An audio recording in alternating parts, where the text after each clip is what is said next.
going on, guys? Welcome to Season 2, Episode 2 of Serendipity Podcast. I want to talk to them about what we're going to discuss today, Oak.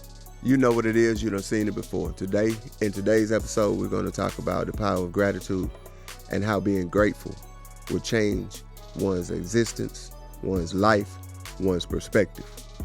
Secondly, and most importantly, we're going to talk about who in the world is this Inky Johnson. We're going to get to know more in depth about the man, the myth, and the legend.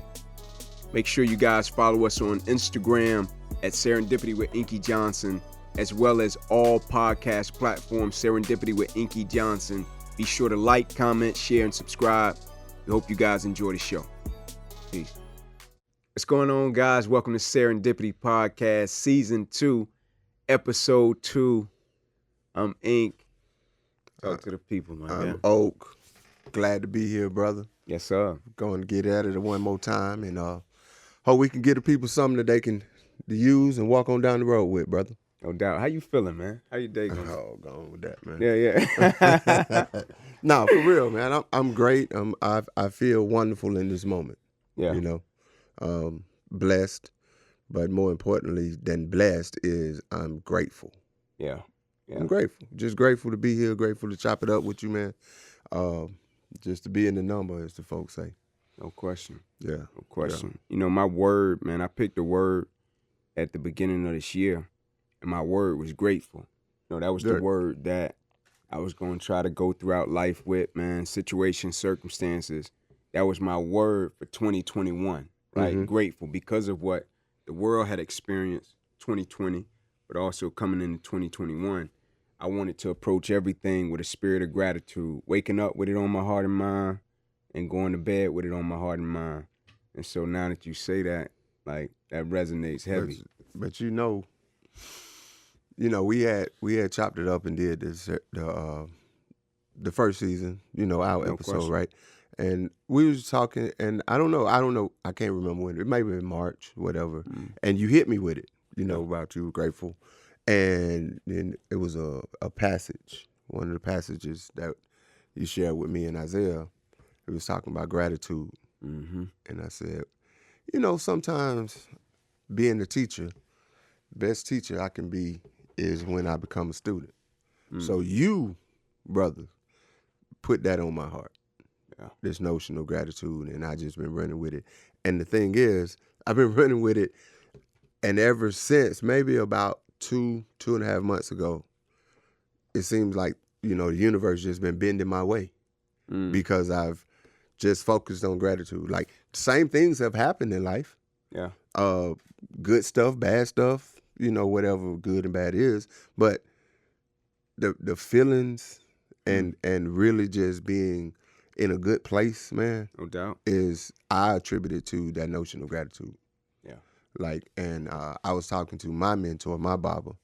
I spoke about Dr. O Black. Shout out Dr. O Black. The great one. Now, that's the GOAT. Yeah. I can talk that Tom Brady all y'all want to. The GOAT is Dr. Daniel Black, for real. For real.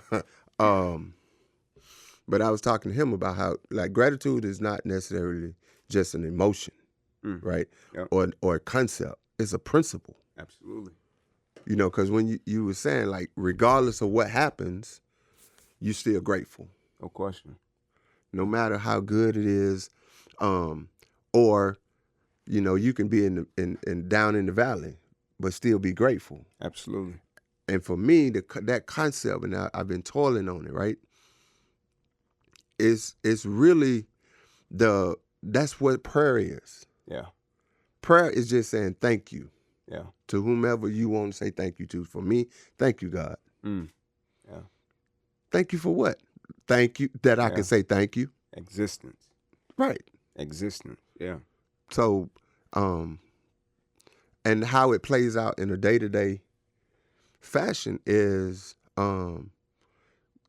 what you mad about, right? Really. What you really mad about. Not to devoid of empathy. Right. Yet in that moment when I get down, I go, you sitting in the hole, because I heard, I think it was Mrs. Michelle Obama was talking about it. It's like, I think like when you go in the hole and you see somebody in the hole and you're like, oh, you need some help, you good? What can I do? Blah, blah, blah. You know, we thinking that's empathy, but really it is, let me get down in this hole with you. Absolutely. Right? I'm grateful for being able to get down in the hole with you. Ooh, yeah. Yeah. You just made me think about something. You remember Sergeant Taylor? They used to be at Crim. At Crim, uh-huh. So when we was in Ellenwood, Sergeant Taylor, we stayed down the street from him. So he used to come by the house every single day, man, because, you know, Allison, JROTC, that was her thing. Right. So, you know, Right Sergeant Taylor. Oh, that's right up our alley, right? And so he would always come by, though, man, check on us, check on the kids whenever we would be out, driveway, had a garage door up, always stop by, joke. And so one Saturday, me, Willie, you know, kids outside, we cleaning out the garage. Sergeant Taylor stops by, right? He starts talking to us and he starts helping us, right? We pause. And, you know, he looked a little out of breath. You know, man, you good, Sergeant Taylor? He cracks another joke. Then he says, man, I've been fighting cancer. I was like, cancer? You been fighting cancer? He's like, yeah, stage 4 cancer at that. I was like, man, you been fighting cancer coming by here every chance you get? Make us laugh, smile. I never would have thought, right? Right. And so Willie was like, man, that's crazy. And Willie was like, man, I just met a lady that was dealing with a situation, right? And she was helping somebody. And I told her that, man, she really gonna be blessed because she's doing that, right? This is my cousin Willie explaining that. Yeah. Sergeant Taylor says, that's the blessing. And so Willie was like, nah, I told her that because of what she did, she gonna really be blessed. He was like, no, that's the blessing. No. Willie said, what you mean that's the blessing? He said, just the fact you in the position to be a blessing is the blessing. That's the blessing, right. It's not about what you did. It's not about what you intend to do. Just the fact that God put you in the position. Yep. Just the fact that you in the position to be able to assist, help, jump down in the hole and say, hey, bro, I got you. That's the blessing. Right. Willie said, man, I never looked at it that way. That's the it's like the process and the product, right? Right. The process is you being able to go through the process, not what you get on the backside of it. Yeah. Like Colonel Taylor, he coming just to help y'all, right? That did more for him than it did y'all. No question. You know, and that's what we got to understand at the end of the day. When we do things, if when you do it, you're not fulfilled, then you might not be doing the right thing. Yeah. If you doing the thing and your fulfillment, your joy, what we talked about last episode, if it's as a result of doing it, if it's what you're going to get on the backside of it, that may not be what you should be doing. Because you know, there are times when you're in the midst of doing it. Right. That's the joy. Yeah. That's the contentment, right? Absolutely. That's the it. Right. Right. So that's the blessing. Yeah. That's why I say, you know, in terms of being grateful, okay, yeah, I'm grateful that I have a job. I have an occupation. I have a career. I'm grateful for that. But the joy comes in doing it every day. Yeah. If you're doing something out there that you're not enjoying every day, I would say you might want to reevaluate. Yeah. But what about the people that say, challenge that, play devil's advocate to it, and say, well, you got to do this in order to get to here. Yes. You got to do this to get to here. Yeah. And I would say, what would you say to that? I would say enjoy it. Yeah. Whatever that is, enjoy it. Yeah. Because if you're not enjoying the it right here, whatever this is to get to there, if you're not enjoying this, then when you get there, guess what? Hey, you finna make me get up, man. Yeah. Talk about it. Let's go. Talk about it. You always give me the talking. I don't want to be all talking and stuff. If you don't enjoy the process of getting to there, when you get there, what you gonna enjoy? Yeah. Nothing. Yeah. It's like the people that say, man, if I get this amount of money, if I get this position, if I get this office space, if I get here, if I get this ranking, once I get there, I'm going to be great. But when you say to a person, man, if you're not grateful for what you already got, if you don't appreciate your position now, how will you be grateful once you ascend to there, right? Exactly. The principle is show you're faithful over a few things, one day the Creator will make you rule over many. Right. But oftentimes, we don't appreciate value. You don't appreciate the few. Because we feel as if when we get to the many, then I appreciate it. Right. If I get there. If I get there. Right. If a bullfrog had a glass ass, it'd been broke a long time ago. There it I'm is. trying to tell you. If a what? If a what? Oh. I said if a bullfrog had a glass ass, it'd have been broke a long time ago. If. We can if all day. What we want to do is now. Now. Yes, sir. We want to be in the now, right? Be present where your feet are. Yeah. Be grateful for where your feet are. Yeah. Right? Be appreciative for where your feet are. Why is that important? It's very simple. We talked about it. It comes off as ungrateful. It's come off as, God, you ain't did enough for me yet. Yeah. There it is. I'm not cool with where you got me at, God. There it is.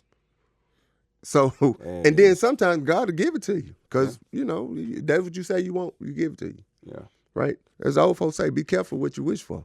Just might get it. Mm-hmm.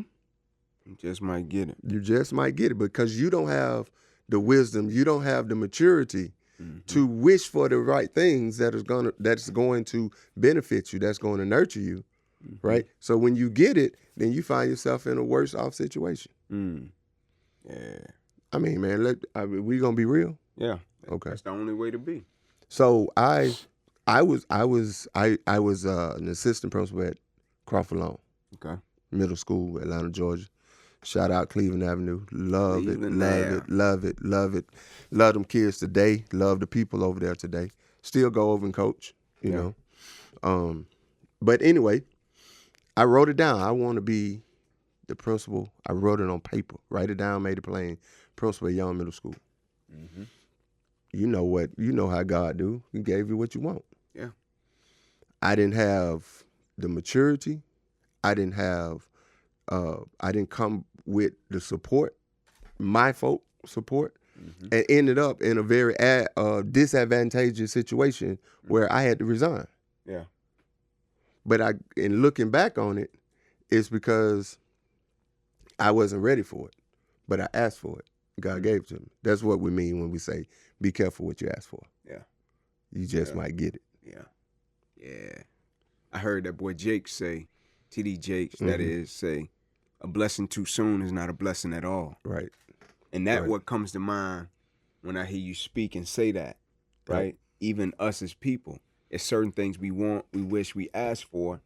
And like you said, the Creator give it to us. Then we find ourselves in a situation to where it's like, all right, I got it. Now what? Exactly. Right? Now what? You ask athletes the same question oftentimes when, like, cat get the contract, cat make the money, cat get in position. Now what? You've been working for it your whole life. You get it. Yeah. Cool. Great. You deserve it. You should have it. But now what?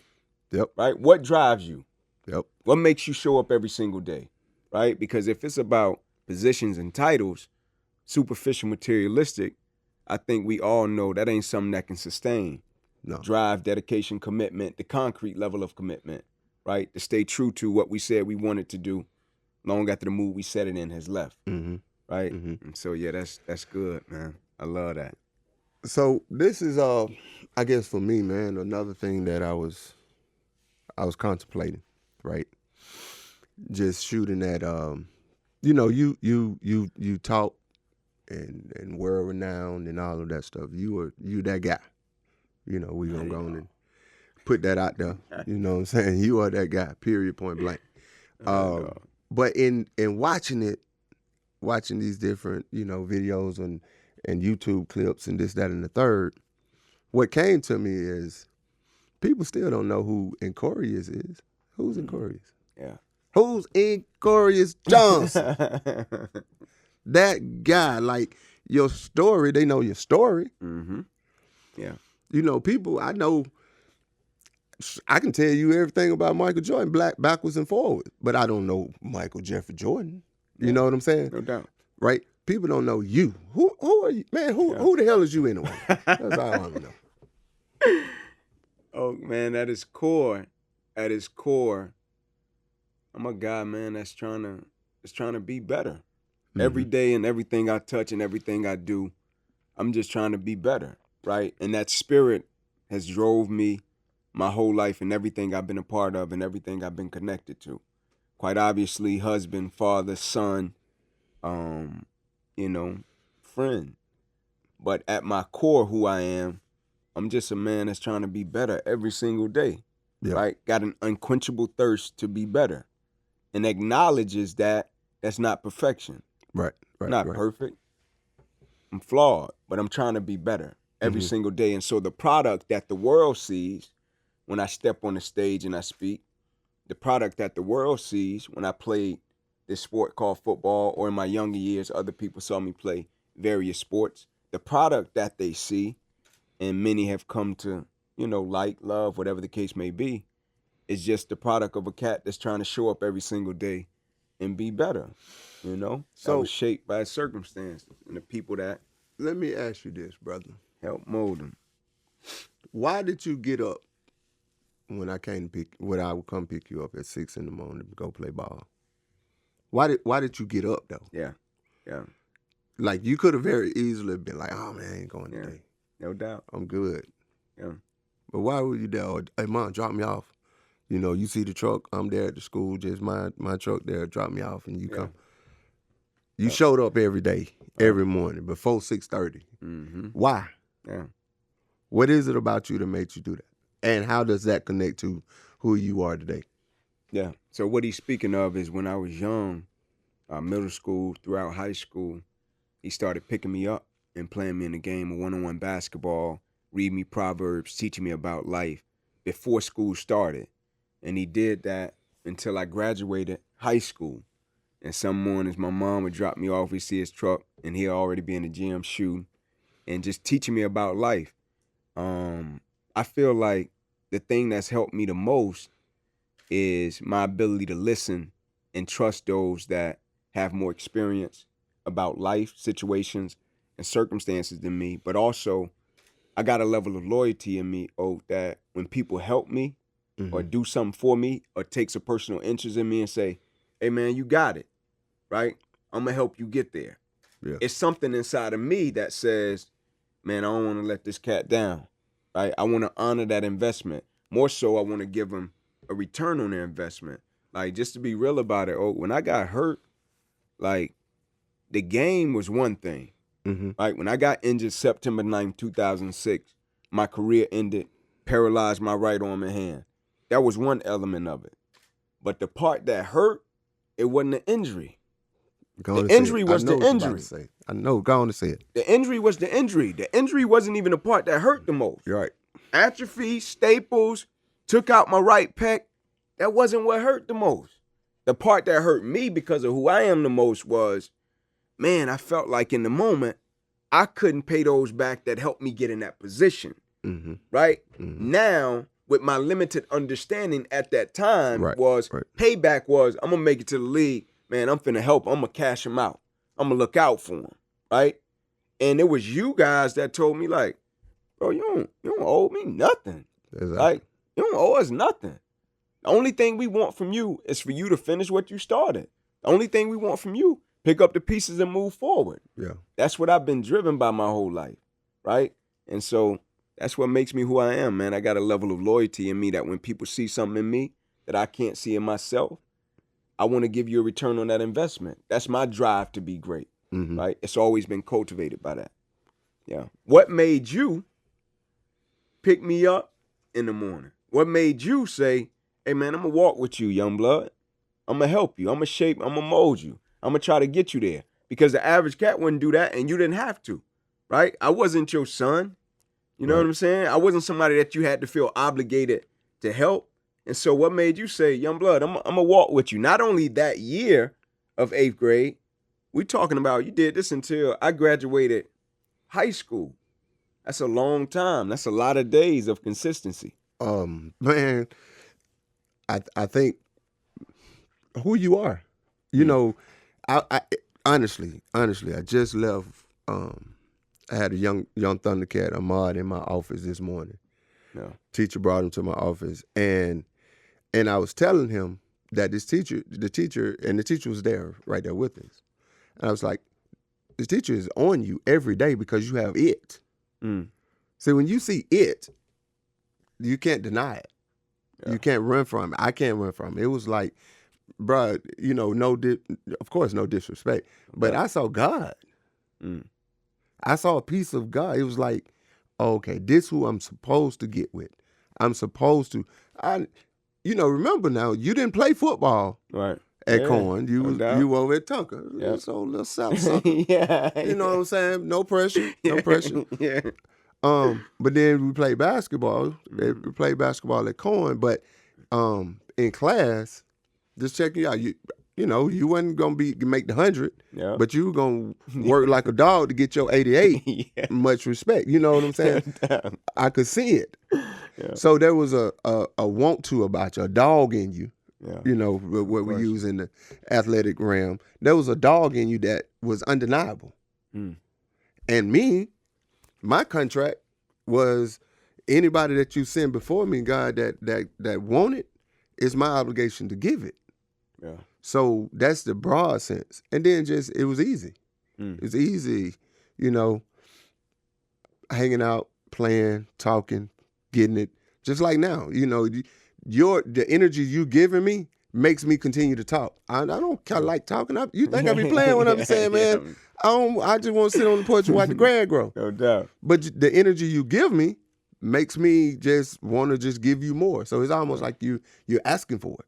Yeah. Right? And you've been asking for it, And in fact, the side note, just on the side note, like I used to bust your ass till you got right to the 11th grade. Yeah. Got to the 11th grade, that Westbrook came out. Yeah, you used to give it to me. But right. even in giving it to me and how you used to do me on the court, when I met cats my age, it was over with for them. Yeah. Because the beauty of the situation was when you would play me, you would teach me. And so it wasn't like you would hit me with a move and dog me. Yeah, you'll talk some trash and we'll joke, but then you'll come back and say, all right, Ink, let me tell you why I beat you right there. Right? Let me tell you why that happened. Let me show you why that happened. And so I was being educated in school in the midst of failure, what I viewed as failure. Yeah. Man, I can't get this cat. Like, I'm young, man, I'm strong, I'm fat. Why I can't get this cat? Right? You know what I'm saying? He athletic, he give me, look, I'm going somewhere with it, right? So all those years of failure, all those years of coming up short, me and you playing, right? And so like you said, until I got to like 11th, 12th grade, then we'll have a battle. But all those years of failure, and then, here, there, I get one. And then now, present day, when you look at, let's go to the sports realm for a second. You look at Alabama, University of Alabama, been smashing everybody. Nick Saban, right? None of his former assistants have ever beaten him. Prior to this past weekend, Jimbo. None of his former assistants had ever beaten him, right? But the one that ended up beating him lost to him the most. Right? Failed the most. The one that ended up beating him failed the most. And so in his failure, in his opposition, in his adversities, he acquired the most lessons. And so by acquiring the most lessons in the midst of failure and opposition, now when he got on the biggest stage and he was able to get him, a lot of people like, man, Texas A&M and Jimbo, they got Saban. But when I look at it, I'm like, man, how many moments of failure did he go through in order to get to that moment? Exactly. He didn't just get him. Right. Saban bust his ass a lot. When they said, Jimbo said he gonna knock you off and he gonna beat you, Saban said, what he talking about in golf? Saban said he talking about golf? Yeah. Because I know he ain't talking about this game. Right. With football, I know he ain't talking about that. Right? And so, yeah, man, let's talk about that for a second, Like failure and preparation for success. And why is that important? But also, why do people separate it?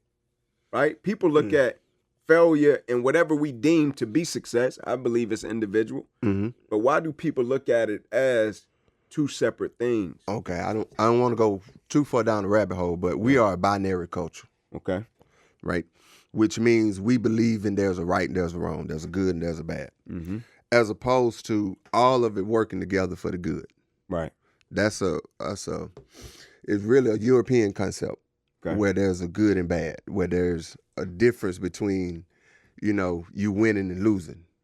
What we're bringing to the table is things we're talking about is so anti, from the intellectual standpoint that we are raised in and we're engulfed in. Right. So for us, really, a win and a loss is the same thing.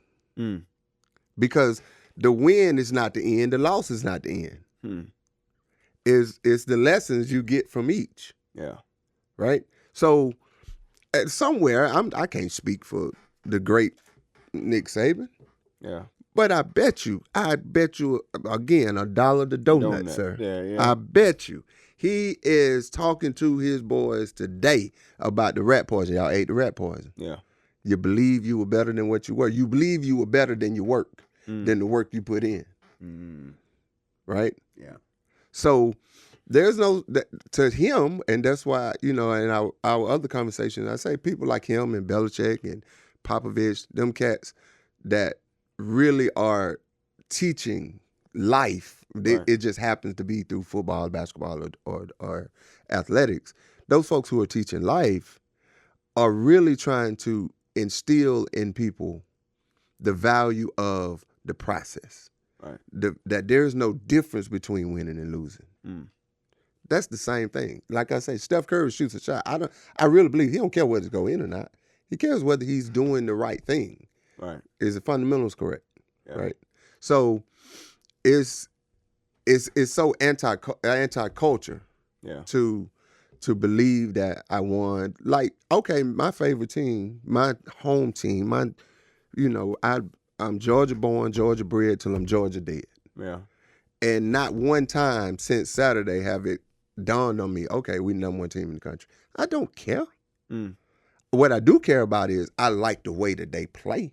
Yeah. I like the way that they communicate. I like the way they play for each other. I like the way that they love each other. That's the part that I like watching. Yeah. You know what I'm saying? We win, we win. We lose, okay, we lost. No pressure. Yeah. So seeing that and seeing that in Alabama, and that's what I tell my boys, my boys at Crawford Long in football. Like, you just play for each other. You it's a process. You play for the process. You play for the enjoyment of each other. You play for each other. Yeah. You're not playing to have more points than the other team. You playing to win the game. I'm gonna say that again. You're not playing to have more points than the other team. You playing to win the game. Winning the game is making sure that I got your back. Yeah. Winning the game is showing up and being there for you, my teammate, my brother. That's winning the game. Yeah. Not having more points than the other team. Yeah. It's conceivable, but that two teams can play and both teams win or both teams lose. Even though one gonna have more points than the other. Absolutely. Right. Nobody care nothing about that, man. If you really walking in maturity. Yeah. You don't care nothing about no winning and losing. Yeah. If you really walking in maturity. If you really walking in maturity. Yeah. I got you. Because what you're trying to acquire and the point that you're trying to get to as a person, right? It's like the question, what's more important, what you acquire, who you become. Yep. In the process, you're always becoming something. Yes. Self-mastery, never be, right? Right. You're always becoming. Yes. And so that's what you're speaking of. Yep. I got you. Yep. Yeah. For sure. So, back to you, right? Again, people, I just want who you are to be out there in this sense. Yeah. Your story, your narrative is written by a lot of different people. You know what I'm saying? They see Inky Johnson, they see the speaker, they see the injury, coaches going to talk about you to their teams and people going to talk about you. I want you to be able to be in a place, and I love this platform, to be able to write your own narrative.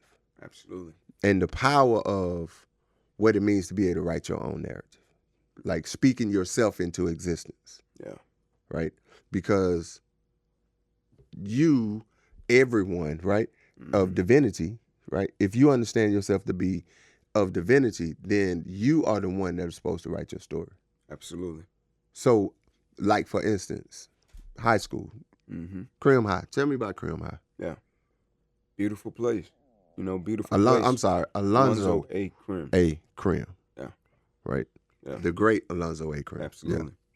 Yeah. One of the first black superintendents in the state of Georgia. Yes. Yeah. Yes. But I felt as if Crim High School was a place that there was a lot of diamonds in the rough.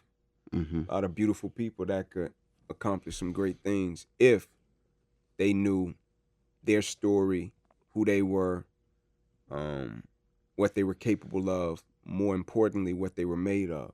Yeah. Right? Like when you used to read to us that pledge every day, the African pledge, when we were young in 8th grade, like that mattered. We are the children of We Africa. are the children of Africa, right? But more so, the imprint that it left on my mind and my brain every single day. When you would come into the classroom and say, hey man, if nobody have told y'all today, to a classroom of young cats coming from all across Atlanta, dealing with all type of things. When you would come into a classroom and say, hey man, if nobody told y'all today, look up on the board in the right-hand corner. I wrote, I love you, right? Nobody told you today, just look up in the right-hand corner of the board. I wrote, I love you, right? And so those were some things that stuck with me, man. My first year at Crim, Cat, when I told the cop I was going D1, my man was like, you probably going to go to cell block D1, right? Whether that was a joke or whatever, Right. those were his words. Yeah. And yeah. I took it as, nah, my man got to be making a mistake. Like, you don't know me. I ain't never met you a day in my life. He like, yeah, but based upon situation and circumstances, cats ain't coming out of here going D1. Right. And so maybe you talking about cell block D1.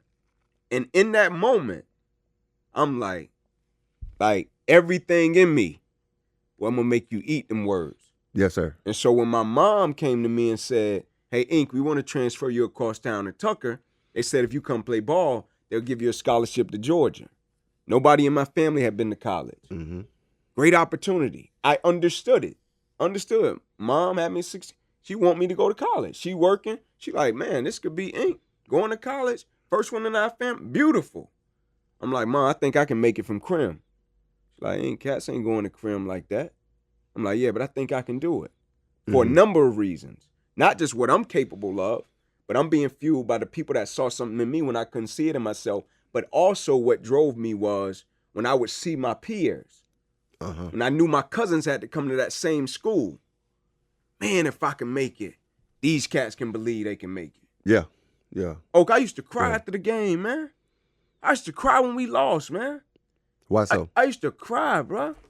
Why? And keep in mind now, we wasn't winning them about 2 or 3 a year in my So latter years. And so it wasn't like there was an expectation for us to win. It wasn't like we was undefeated. It wasn't like we was winning championships year after year in football. And so most of the time we would step on the field in my latter years of high school, cats expected us to lose. Right. But when we would lose, cats would come in the locker room, get dressed, and leave. I would be in there like, I know we didn't just lose. And they looking at me like, nah, we were supposed to lose. I'm like, nah, man, I just don't think they better than us.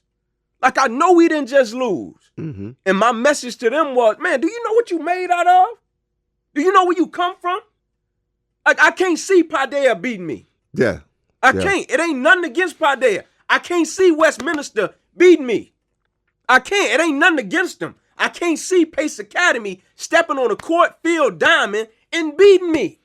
I can't see. It ain't nothing against you. I just can't see you beating me coming from Crim High School with the greatness that I had around me. And every single day, my press was to my peer. Bro, do you know what you made out of? Do you know how great you are? Right? With your environment, with your school, do you know how incredible you are? Do you know if you stepped out on the field and said, can't none of y'all hold me? Right? Every time I stepped out on the field and the coach was like, number 3, he knew me. Right? They knew me. Every time they would step out on the field, they would say, number 3, you ain't getting on that board today. Know what my response would be? What's that? I'm going to get mine. Yeah. Y'all might get a dub. You might. I'm going to get mine. We would leave that field and I would shake their hand. I got mine. Right? Because it was something inside of me that I wanted people to see Crim the way I saw it. That's it. I believe we were great, man. All of my classmates, I believe they were great. But it was something that between circumstances, expectation, and standard, something that they saw every day when we would go to a place, it would make them feel as if they were less than. Inferior. Yeah. Didn't want to speak. Didn't want to compete. When a cat would say something to me and we compete and they say something crazy to me, I'm like, man, do you know who you talking to? Right? I have this conversation with my partners I coach with. They went to school with, went to Clark with. Shout out Clark Atlanta University, HBCU. CAU. about Atlanta and athletics, high school athletics. Like I would tell them from 89 to 2000, Crim High had the best athletic program. I said it. Yeah, I said it, Doug High. I said it, Mays. Mays, Washington. I said it, Booker T. Harper Archer. Right. Doug, somebody from Doug gonna go at your head about this. They can. You know They can. But think about it, bro. Think about it from track, baseball, football, basketball. From 1989 to 2000, it was hard to beat Crim, man. Yeah. And you wasn't but 24 of y'all over there. Yeah. Yeah. But I'm saying just pumping out, going to the state playoffs and whatnot. So I feel the serendipity for me is being placed, having the opportunity to come to Cohen, Crim, that feeder, Jose Williams, on that side of town and just be a part of it, just watching, because I knew y'all's story. I knew what y'all going through every day. And be able to go out on the ball field or the diamond and whatnot and just produce the way that y'all did.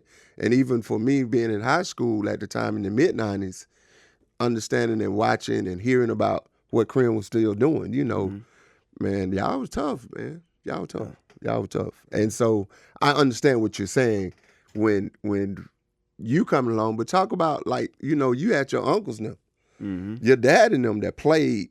So you carrying the tradition that some of the others of your teammates and your classmates may not have understood that greatness, right? Absolutely. So, just shout out to the young Ink. Yeah. I was always impressed with that. I always respected that part of it. I would be at the game. I know we were gonna take an L, but I know you were gonna give it to the people in that sense. Yeah. But That's crazy, man. Like, I'll never forget, when I went to college from Crim, that's one of the most proudest moments of my life. Should have been, bro. You know what I'm saying? Yeah. Like, bro, I get emotional about it. Like, even just thinking about it. You know what I'm saying? Like, I was there. I got you. I know. Like, and that's the day. You know what I'm saying? Like, that's crazy. Like, that was when I was 18. But I still get emotional about it. Because, like, I came from a place to where, like, I fought to get back there. You know what I'm saying? And I believed that I could make it from there. And I did it. Yeah. Not only did I do it, my cousins came behind me, and they did it. Got one on with me right now. You know what I'm saying? Yeah. Which was more fulfilling than anything. You know what I mean? And, like, that's drove me my whole life. Like, when I compete, when I do stuff, when I go out into the world, when I speak, that's the same spirit, bro. Yeah. Till this day. I go into a room, it ain't none against nobody. But, bro, when I come, I'm going to bring it to your front door. Yeah. And it ain't nothing against you because of where I come from, the expectation, the standard, and how people saw us based upon our situation, circumstance, and environment when I was younger, right? And to have people like you, have people like my mother, my father, my family, that made me cognizant and aware of what I was up against. But not only what I was up against, where I was coming from and what I was carrying. Yeah. Quote by Maya Angelou, it says it. I stand as one, but I come as 10,000. Every single day, I'm carrying not only my spirit and my belief and my faith, I'm honoring the ones that came before me, and I'm working to leave a legacy for the ones that's coming behind me. And so when I graduated from that school, man, and went to Tennessee, one of the proudest moments of my life, you know what I'm saying? Because of all that transpired in order for that to happen. Cats just see it and like, oh, that was cool. You know what I'm saying? Made it from Crim, first one in this family. Nah, bro, I had to fight for that. Yeah. You know what I'm saying? I had to fight for that. That means a lot to me. Like, I felt better going to college from Crim than it did when I got my degrees at the University of Tennessee. I understand. That was dope. I understand. But it was the struggle, the opposition, the belief, the faith, and the village that Right. played a part in me making that happen. You know what I'm saying? Yeah, yeah. That was dope. And the dope part about you also is your understanding of that community. No question. See, when you say, my cousins, right? Most of the people hearing this are going to hear you and through the prism of your cousins. But me knowing your family, they're really your brothers. Yeah, I'm like my brother. You know what I'm saying? Really, them your brothers. Yeah, no question. Right, because of how tight your family is and the way y'all move. Y'all grew up and moved as brothers. Like for me, QT and Vonda, they're my brothers and sisters. We grew up as they're my first cousins, but I don't look at them like that.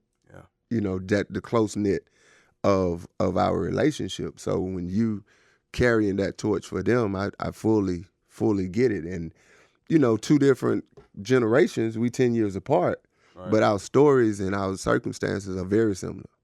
And then the way in which we see the world. You carrying it for your folk.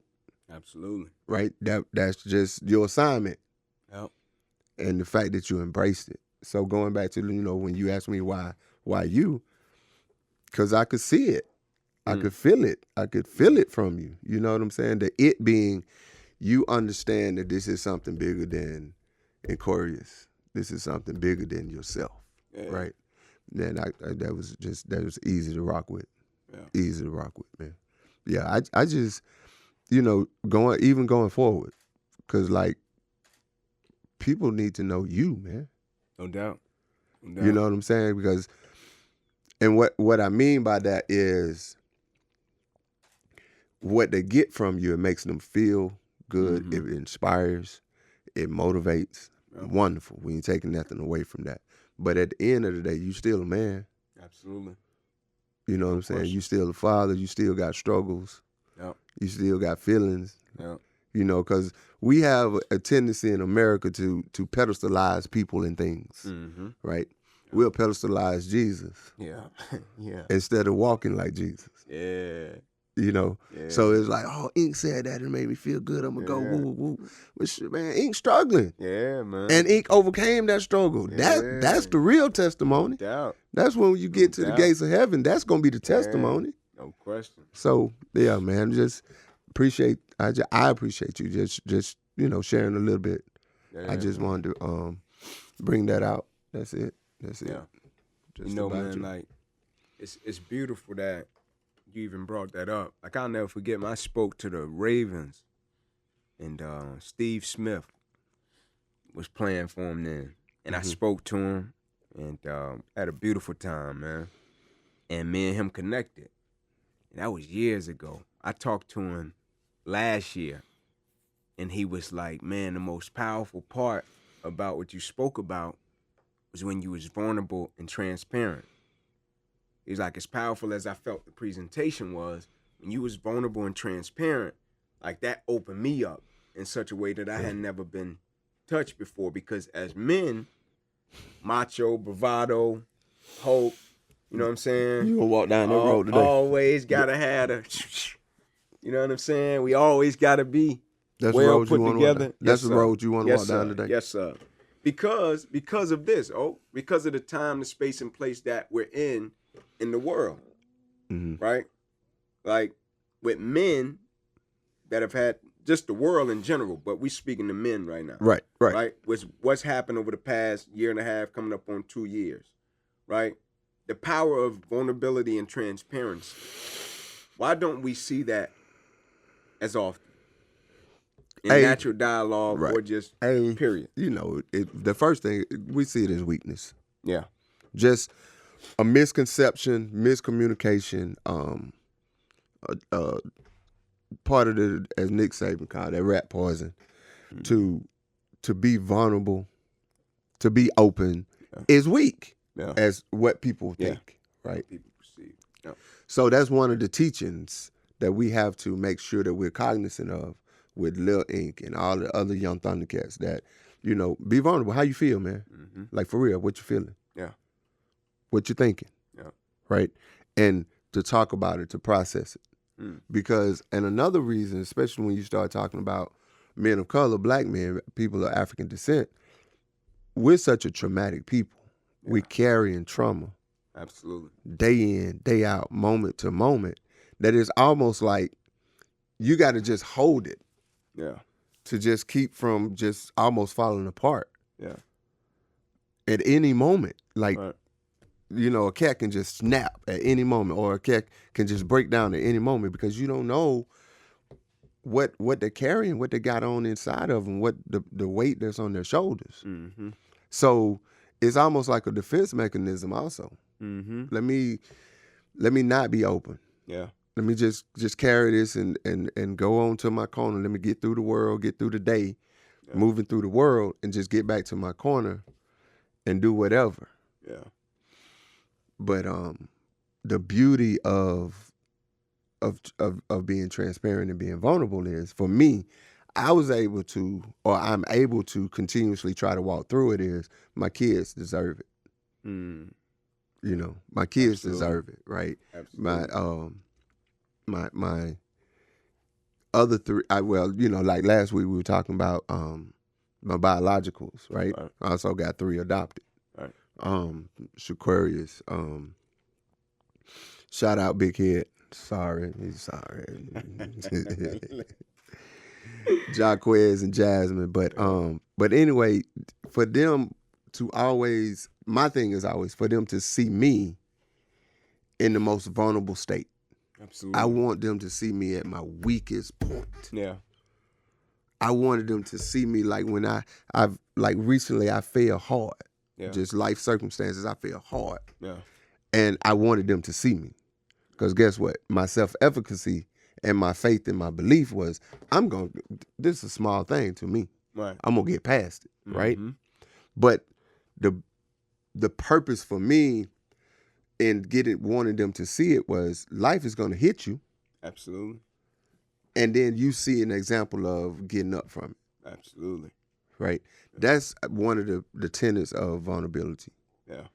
Like to be able to be at your most vulnerable state, and for the young folks to see you walk through that. Yeah. And you come on the backside. Yeah. Right? So now there's no pedestalization of Pops. Right. It's just, that's a real dude right there. Yeah. He's human. He's human. He's human. Yeah. It empowers. It liberates. Yep. It inspires. Yep. It encourages. But more so, it's necessary. Yeah. You know what I'm saying? Yeah. So let's get on up out of here, man. Let's do a rapid fire, man, before we Talk end. to me. I just want to say a word, right? And you tell me what comes to mind, and you toss a word my way, and I'm going to toss one back, and you toss one back, and we're going to wrap it up. Okay. Family. Undergirds the root. It's the undergirding. It's the root of your success and your failure. Yeah. It's your everything. It's your foundation. It's it really what is the thing that makes you you. Yeah. Whether that's on the however you take it, it's your reference point. Your family is your reference point. Yeah. Right? Love. Compromise, adaptability, mental agility, sacrifice. Mm-hmm. One of the most powerful creative forces on the face of this planet. Because when you love something, it can make you accomplish and go to heights that you've never been to before, and make you do things that you didn't know you were capable of. And it reaches inside of your heart and open up spaces and places that you didn't know you exist, right? And so, let me give you another one, man. Loyalty, baby. Loyalty. It is that which you hold to be true in your heart, and you extend to other people. Yeah. Right? I extend my heart to you. So if I give you my heart, right, then that means whatever it is that you're doing, that you're going through, that, whatever your life situation in the moment, circumstances are in the moment, I'm right there with you. Yeah. I done gave you my heart, man. That's good. That's it. That's it for me. Loyalty I gave it to you. Here it is. Here. Yeah. Tired of your ass. Go on, man. Here. Take my heart, man. Take my heart. Because I know that you're gonna protect it. Yes, sir. That's good. That's good. Football. Blessing. And when I say blessing, I'm speaking to the specifics of it in my life, right? It's introduced me to perspective. It's introduced me to hidden talents, abilities, skill sets that, if I was honest and am honest, I probably never would have knew I possessed. I'd have never knew I could be a public speaker if I kept playing ball. You know my personality. Right. I'd have played ball, man, and faded off into the sunset. Probably never would have stepped on a stage in my life, right? Would stop by somebody's camp and say, "Hey, what up, young blood?" You know what I'm saying? Cat would have tried to get me on the stage. Never. Yeah. They put me in public speaking at Tennessee. I dropped the class on the second day. The professor like, "Where you going?" I'm like, "Nah, I'm cool on that." And so when I think about football and the role it's played in my life, I think about the Creator, man, just, fortifying my faith through a vehicle and a platform that I didn't know I possessed, right? And so, but yeah, man, that's beautiful. We greatly appreciate you guys' time, We greatly appreciate you guys supporting us, man. It means the world. Oh, you could take us out, man. Again, the word for the day, the word for the year, as Inky said, is gratitude. Being grateful in the moment, being grateful for being able to be in the moment in all that we do. Understand and know that everything is a you issue, that you have the power, you have the autonomy, you have the self-efficacy to make life whatever you so choose for it to be. Yes, sir. Peace.